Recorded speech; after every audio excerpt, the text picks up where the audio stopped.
1절에서 15절까지 말씀입니다. 사도행전 17장 1절에서 15절까지 말씀입니다. 제가 한 절씩 읽으면서 내용을 같이 살펴보겠습니다. 그들이 암비볼리와 아볼로니아로 다녀가 데살로니가에 이르니 거기에 유대인의 회당이 있는지라. 지금 제 뒤에 지금 그림이 있는데 이 이게 잘 보이시나 모르겠어요. 이 너무 작은 화면에 있는 분들은 잘 안 보이실 수도 있는데 그 여기 여기가 예루살렘이고 예루살렘에서 지금 두 번째 전도 여행을 하고 있는 과정이거든요. 첫 번째는 여기 구브로라고 하는 이곳에 왔다가 이렇게 돌아서 여기까지 왔다가 다시 돌아갔고 지금은 이제 바울과 실라가 이렇게 육로로 이렇게 가고 있는 그런 과정이죠.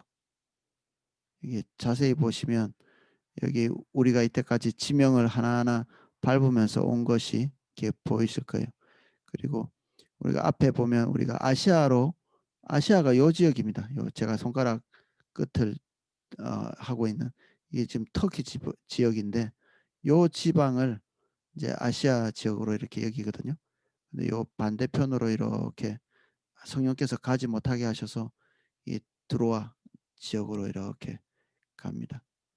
그래서 여기서 마게도니아 그리스 쪽으로 이렇게 지금 넘어가는 그런 순간에 있죠. 여기 마지막 빌립보에서 저번 시간에 빌립보에 있었고 이번 시간에 마게도니아 쪽으로 지금 이동하고 있고 바울은 이 지역들을 이렇게 다니면서 습관적으로 회당 중심으로 이렇게 복음을 전했습니다. 이 시대에 특별히 어, 어떤 연유인지 제가 뭐 몇 군데 들었는데 유대인들의 그 독특한 경건성 이런 것들 때문에 이제 그렇다는 얘기도 있고 어쨌든 그 이방인 중에서 유대교로 전향하는 사람들이 많이 있었던 것 같습니다. 헬라는 굉장히 음란하고 더러운 신간을 가지고 있었거든요. 그래서 거기에 어, 어떤 회의를 느낀 사람들이 유대교에 대한 어떤 로망을 가지고 어, 유대교로 전향한 사람들이 많이 있었던 것 같습니다. 우리 여기 안디옥 교회 어, 안디옥 교회 여기 안디옥 교회에 이제 몇몇 사람들이 어, 이방인들에게 복음을 전했다 해서 안디옥 교회가 그때부터 이제 생기기 시작했는데 그 안디옥 교회가 생길 때 그쯤에서 그 이방인 유대인 이방인으로서 유대교를 믿는 사람들이 폭발적으로 증가한 그 시점이었다고 합니다. 이게 하나님의 한 면에서는 섭리고 그리고 그리스도인이 박해를 당하고 그리고 이방인에게 복음을 전하는 그 시점과 그리고 이방인으로서 유대인이 된 그런 사람들이 폭발적으로 늘어났던 그 시점과 딱 이렇게 일치하는 그런 거죠. 그래서 여기 유대인 회당에 들어가서 주로 반응했던 사람들은 어, 히브리파 유대인들이 아니고요. 이방인에서 어, 유, 유대교로 전향한 사람들, 그러니까 이방인이죠. 이방인은 이방인인데 완전히 하나님에 대해서 모르는 사람이 아니라 구약 성경에 대해서 어느 정도 이해하고 그리고 유대인들이 가지고 있던 정도의 지식은 가지고 있었던 그런 사람들이 어, 바울에게 더 많이 반응했던 것을 볼 수 있습니다. 그래서 바울이 완전히 아무것도 없는 지식도 없는 그런 사람들에게 복음을 전한 케이스는 아덴이나 그리고 난파당했을 때 그레데라는 섬인가 그 섬에 도착했을 때 뭐 그럴 때 특별한 경우 외에는 다 어느 정도 하나님에 대한 인지가 조금 있는 상태에서 그렇게 복음이 전해진 걸 볼 수 있죠. 그래서 바울도 굉장히 전략적인 방법으로 복음을 전하고 있는 그런 사실을 염두에 두고 한번 읽겠습니다.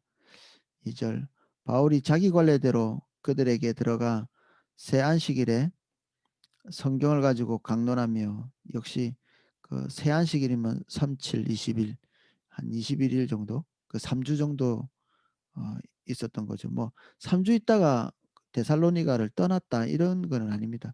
이제 안식에 들어가서 복음 전한 게 그 정도라는 얘기고요.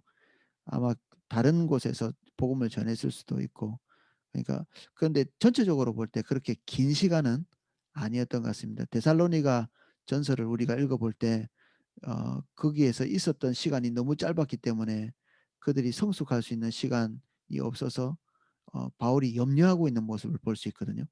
그래서 복음을 제대로 듣지 못하고 성숙하지 못한 상태에서 짧게 복음을 전하고 바울이 후퇴할 수밖에 없는 그런 상황에 들어갔기 때문에 염려를 많이 했지만 놀랍게도 하나님의 은혜로 데살로니가에 있는 교회들은 그 그럭저럭 잘 성장하고 있었던 것을 우리 데살로니가 전서 후서를 통해서 우리가 볼 수 있습니다. 새 안식일에 성경을 가지고 강론하며 뜻을 풀어 그리스도가 해를 받고 죽은 자 가운데서 다시 살아나야 할 것을 증언하고 이르되 내가 너희에게 전하는 이 예수가 곧 그리스도라니. 이 구약 성경을 가지고 주로 풀고 그리고 어, 해석하면서 예수 그리스도가 오실 메시아다 이러한 부분들을 전달 한 것 같습니다. 그 중에 어떤 사람 곧 경건한 헬라인의 큰 무리와 적지 않은 귀부인도 고난을 받고 바울과 신라를 따르나 이 보면 이방인들은 이 바울에게 신뢰를 보내고 바울이 전하는 복음을 잘 받아들인 걸 볼 수 있는데 5절 같은 경우에 유대인들은 적극적인 대립을 하고 있습니다.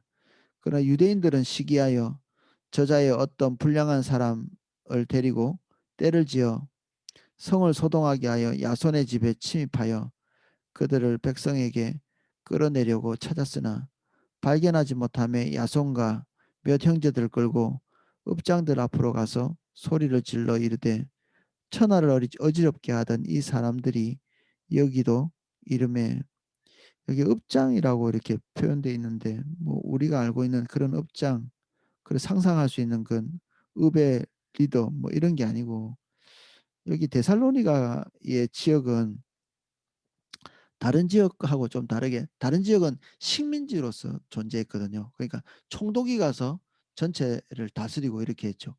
자유권이었고. 근데 여기 데살로니가는 그 자유도시라고 해서 자치권이 주어졌습니다.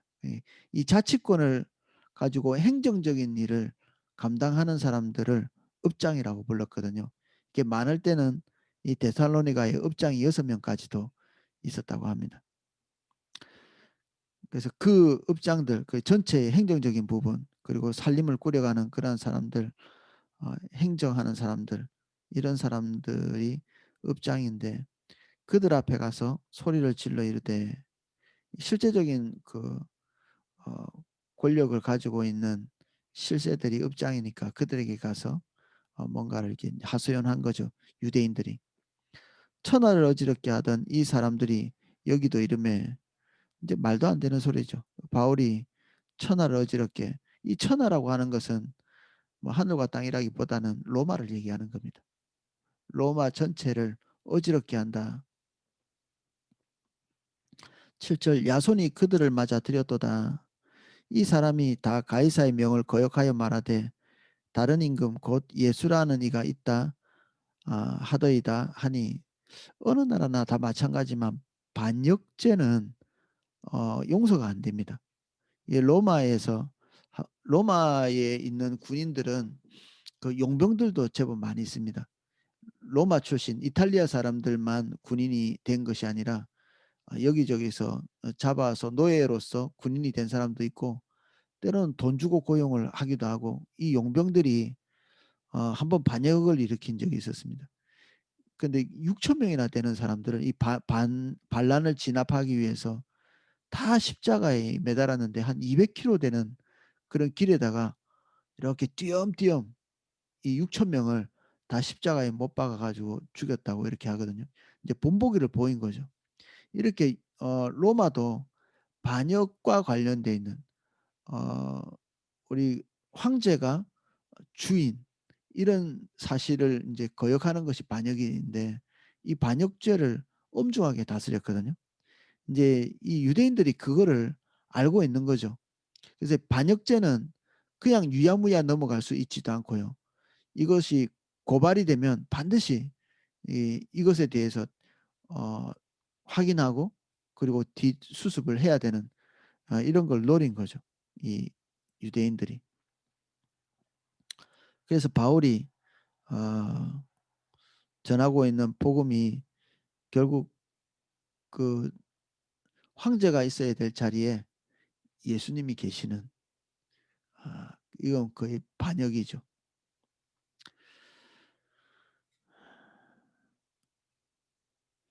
무리와 업장이 이 말을 듣고 소동하여 야손과 그 나머지 사람에게 보석금을 받고 놓아주니라. 실제적으로 뭐 범죄 사실이 없기 때문에 보석금 정도를 받고 야손이 풀려난 것 같습니다. 이 야손은 예수님을 믿고 그리고 바울을 영접하고 그의 복음 전파를 돕기 위해서 여기에 어 이렇게 앞장서서 바울을 도왔다고 볼 수 있는데 사실 예수님 믿은 지는 이제 얼마 안 된 그런 사람이겠죠. 이 바울이 있었던 시간 자체가 얼마 되지 않기 때문에. 근데 예수님을 믿고 난 그 즉시로 그의 삶에 이렇게 고통이 찾아오는 그래서 때때로 참 이게 그리스도인이 힘든 게 복음을 전하는 것 때문에 내가 피해를 보는 게 아니라 복음을 받아들인 그 사람들이 피해를 보는 우리 모슬렘 지역에서 복음을 전할 때 선교사들이 괴로워하는 부분 중에 그런 부분이 있다고 합니다. 복음을 전했는데 선교사들이 고통을 당하는 것이 아니라 실제적으로는 복음을 받아들인 그 복음의 어 대상자들이 어 가족에게 쫓겨나고 그리고 추방을 당하고 때로는 목숨을 잃고 이런 일들이 있는 거죠. 그리고 우리가 또 하나님께서 우리에게 말씀하신 그 말씀을 지키기 위해서 뭔가를 이렇게 고수해야 될 문제가 있을 때 꼭 그때 나 개인만 이렇게 피해를 보는 게 아니라 주변의 사람들이 같이 이렇게 피해를 보는 그런 일들도 있는데 우리가 이런 부분들을 어 감안하지 않으면 안 될 것 같아요. 우리는 좀 유교에 익숙하고 우리가 다른 사람에게 폐를 끼치는 것이 '좋지 않다.' 이렇게 우리가 오랫동안 배워 왔잖아요, 어릴 때부터. 근데 주의 길을 가다 보면 참 불가피하게도 이런 야손과 같은 사람들이 나옵니다.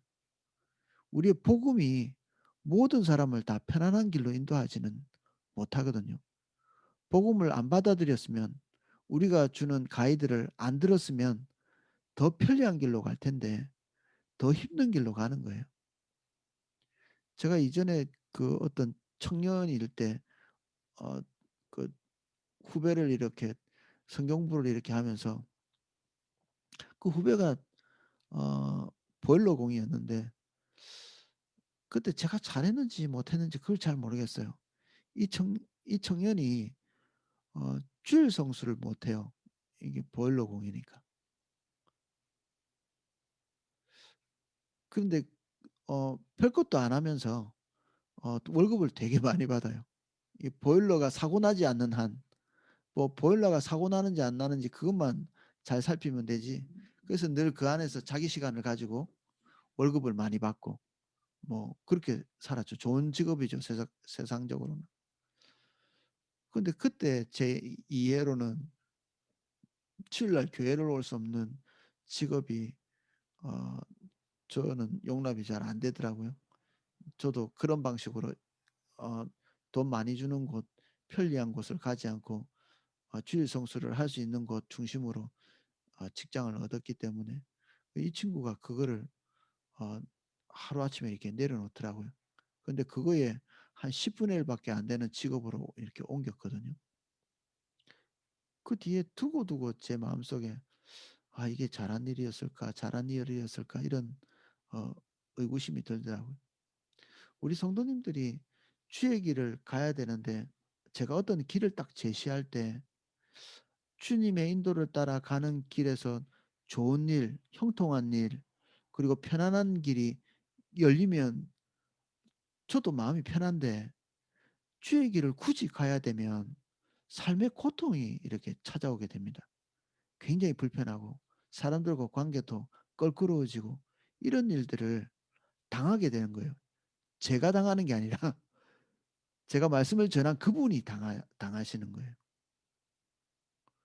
그래서 때로는 좀 주저할 때가 있습니다. 이분이 이 룰을 지킬 때 내가 이 전달할 때 사실 고통당하는 것은 말씀 전한 제가 아니고 그 상대방이 고통을 당하는데 그래서 제가 많이 어떨 때는 주저합니다. 그래도 우리의 목표 자체가 평온의 삶은 아니잖아요. 그리고 우리 스스로나 전하는 저나 그리고 어 하나님의 길을 받아들이는 그 사람이 편안한 길을 가는 게 아니라 우리가 먹든지 마시든지 주를 위해서 하려고 주님 따라가고 있는 거고 그러면 우리가 서로 이런 것들을 그냥 수용하고 받아들일 수밖에 없는 것 같아요. 주의 길 갈 때 받는 피해, 고통, 그리고 불편함, 손해 이런 것들을 같이 감수해야 될 것 같아요. 그렇지 않겠어요? 우리가 주의 길을 간다고 우리에게 계속해서 형통함이 연속되어서 벌어지는 것은 아니거든요. 차라리 가만히 있을 때 더 편안했는데 우리가 하나님 앞에서 뭔가를 결정했을 때 우리의 고달픔이 시작되는 그런 경우도 많죠. 우리 야손이 바울의 복음을 듣고 이렇게 당한 이런 일들이 아 사실 불편하지만 복음과 함께 전해지는 아 필연적인 것들입니다. 복음과 함께. 데살로니가에서 험악한 시간을 보내고 어 이 아주 짧은 그 거리입니다. 이 베레아로 이렇게 이동을 하는데 밤에 형제들이 곧 바울과 실라를 베레아로 보내니 그들이 이르러 유대인의 회당에 들어가니라.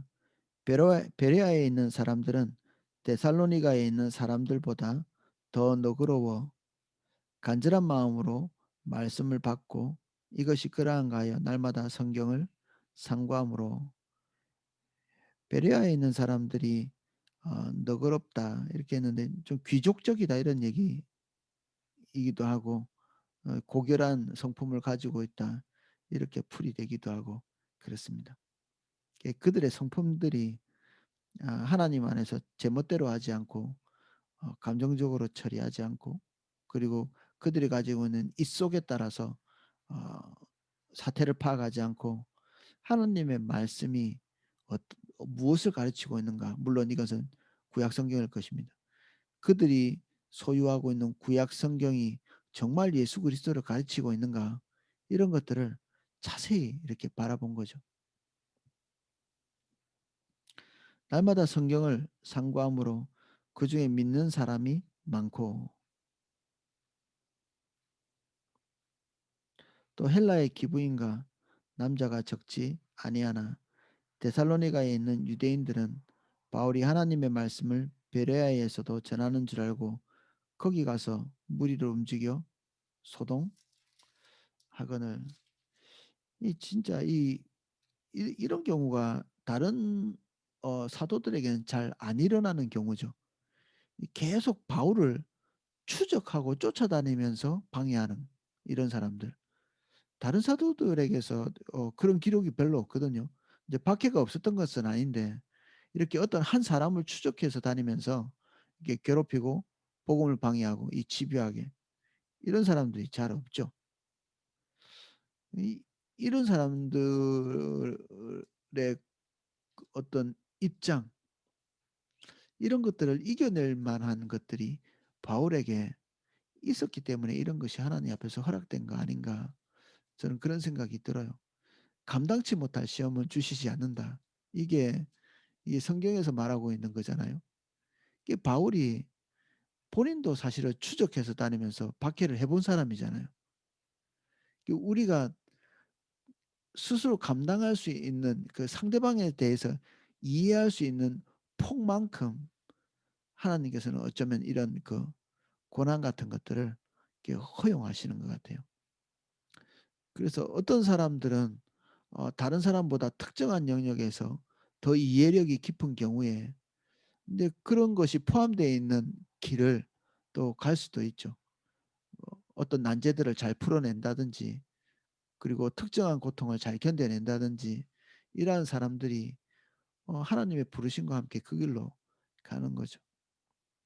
사실 바울이 아마 이런 상황을 그래도 사도 중에서는 제일 잘 견딜 만한 사람 아니었겠나. 왜냐하면 본인이 복음 밖에 있을 때 똑같은 심정이었기 때문에 이 유대인들과.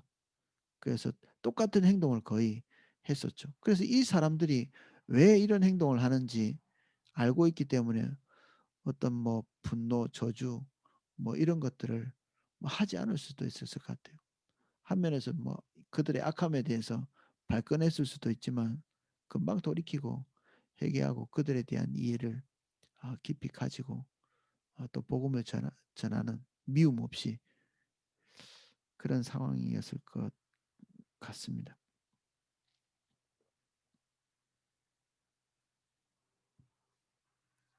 데살로니가에 있는 유대인들은 바울이 하나님의 말씀을 베레아에서도 전하는 줄 알고 거기 가서 무리를 움직여 소동하거늘 형제들이 곧 바울을 내보내어 바다까지 가게 하되 실라와 디모데는 아직 거기에 머물러 있더라.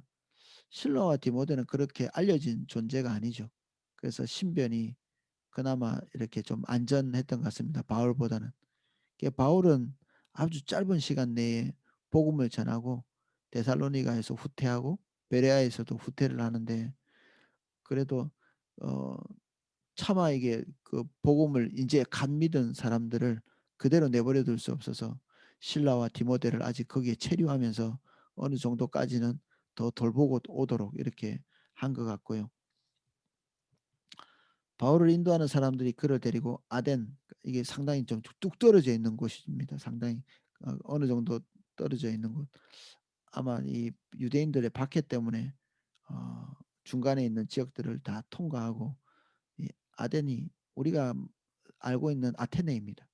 이 아테네까지 오게 되면 지금 그리스 지역을 어 복음을 전하고 있죠.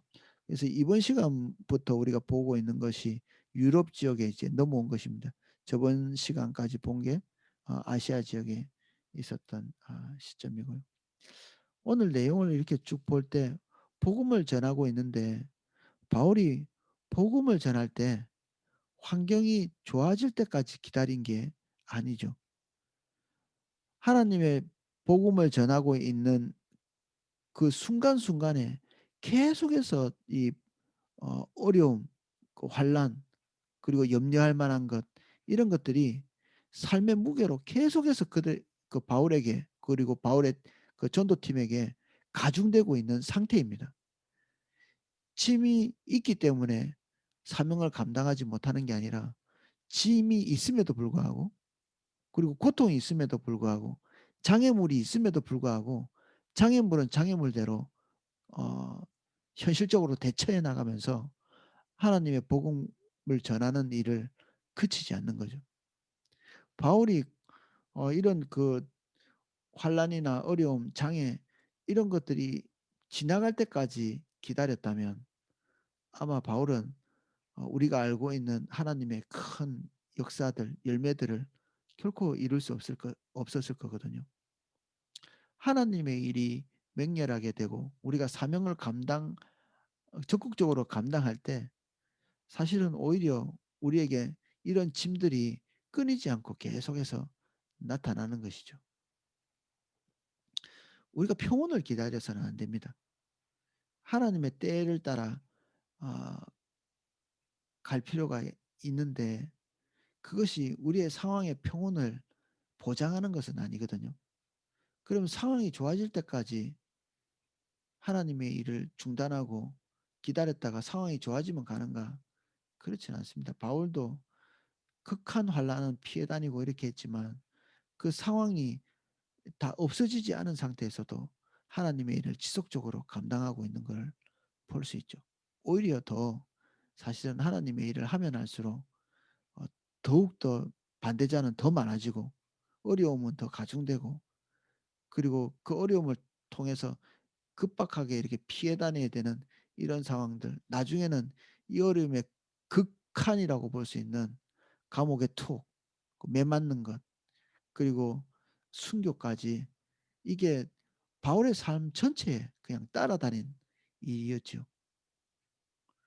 우리가 하나님의 일을 좀 감당합시다. 이렇게 할 때 금방 나오는 반응이 지금 상황이 어떻고 내 어려움이 어떻고 내 환경이 이렇고 이런 일들을 아주 스스럼 없이 이렇게 같이 얘기하세요. 그래서 결론은 무엇이냐?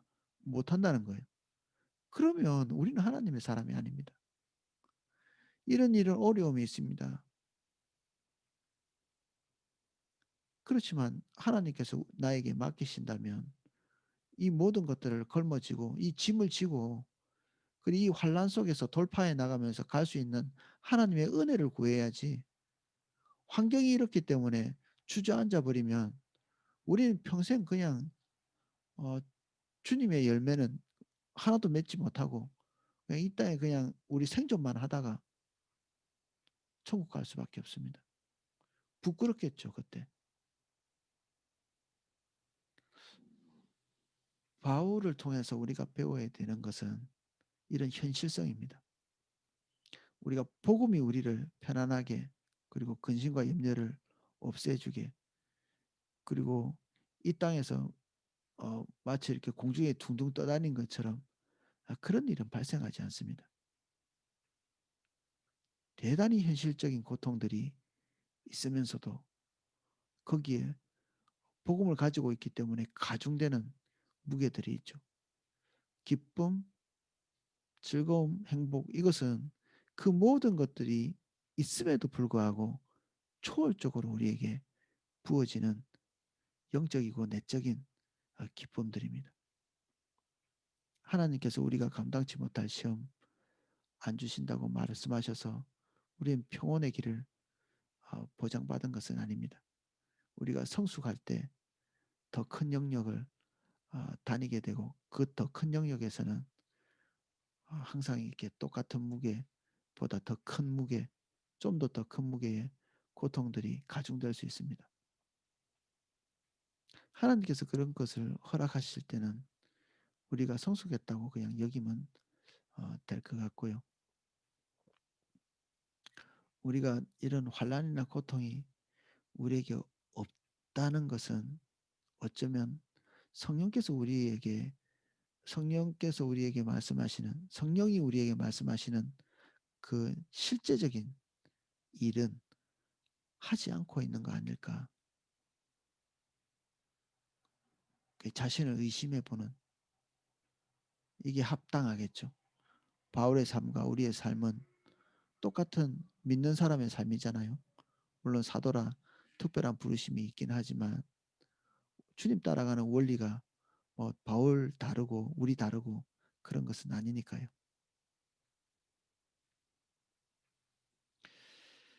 그래서 우리는 그동안 많이 그리스도인 입으로 전달되어 온 어떤 그리스도인의 삶의 로망을 그냥 우리에게서 다 걷어버리면 좋을 것 같아요. 순 다 거품들이거든요. 꽃길만 걸어, 꽃길만 걸어. 뭐 하자는 얘기죠, 이게? 그런 길은 없습니다. 그냥 속이는 겁니다, 세상이. 거짓말하는 것이고 꽃길은 없습니다. 고난과 장차 다가올 영광스러운 하나님의 그 칭찬, 그것이 있는 거죠. 인생은 고달프고 복음의 길도 고달프고 우리에게 맡겨진 사명을 이루는 것도 고달프고 문제는 끊임없이 터지고 사명을 내려놓지 않는 한 이게 우리의 현실입니다. 그럼에도 불구하고 하나님의 복음은 왕성히 우리와 함께 하시고 그것을 돌파할 수 있는 은혜의 성령께서 우리를 세워가시고 이게 우리의 현 시점이죠. 하나님의 나라와 사단의 방해가 끊임없이 같이 가지만 사단은 음부의 권세를 가지고 우리를 공격하지만 교회는 음부의 권세가 이기지 못할 그 권위와 권세를 수여받았기 때문에 이런 모든 상황에서도 하나님의 복음을 감당할 수 있는 능력을 이렇게 발휘하고 사는 거죠. 예, 기도하겠습니다. 우리가 누구간데 이 소중한 사명을 감당하도록 우리를 부르십니까? 우리같이 변변치 않은 사람도 복음 전하다 부끄러움도 당하고 환난도 당하고 주의 길을 선택하기 때문에 손해도 보고 사실 이 모든 것이 위대한 하나님의 사람들이 감당했던 어려움과 고통인데 우리에게도 때때로 이러한 것들이 나타남을 인해서 감사드립니다. 미천한 우리를 십자가의 공로로 구원하시고 또 하나님의 복음 전하는 일에 동참할 수 있는 은혜까지 그리스도의 남은 고난을 내 육체에 채워넣어라 말한 사도 바울의 그 위대한 삶에 우리도 다소나마 동참하고 있기에 우리는 주의 길을 가는 과정 가운데서도 끊임없이 고통당하고 부끄러움과 수치 가운데 있으며 때때로 세속의 사람들이 추구하고 있는 이익을 내려놓고 손해를 받아들이고 더 편리하게 살 수 있는 것들을 단념하는 그러한 삶을 살게 하십니다. 우리가 이것을 이상히 여기지 아니하고 영광으로 여길 수 있도록 감내하고 받아들일 수 있도록 수용할 수 있도록 더 성숙의 자리로 나갈 수 있도록 군인같이 살 수 있도록 은혜를 주옵소서. 바울이 디모데에게 요구한 바 너의 성장을 모든 사람에게 보이게 하라 말씀하신 것 같이 우리도 모든 이에게 고난을 감내하고 돌파하는 이 성숙의 길을 증명할 수 있도록 은혜를 베풀어 주시옵소서. 우리 삼성교구 성도님들 한 분 한 분을 예수님 이름 축복합니다. 각종 환난, 고통, 삶의 무게, 남들에게 말할 수 없는 정말 그런 암담한 일들까지도 우리가 다 수용하고 받아들입니다. 이것을 벗어나기 위해서 몸부림치는 것이 아니라 이 짐을 지고 주의 일 감당할 수 있도록 도와주십시오. 우리 정신적인 짐과 육체적인 고통과 이 모든 것들을 능히 이길 수 있는 담대한 믿음 주십시오.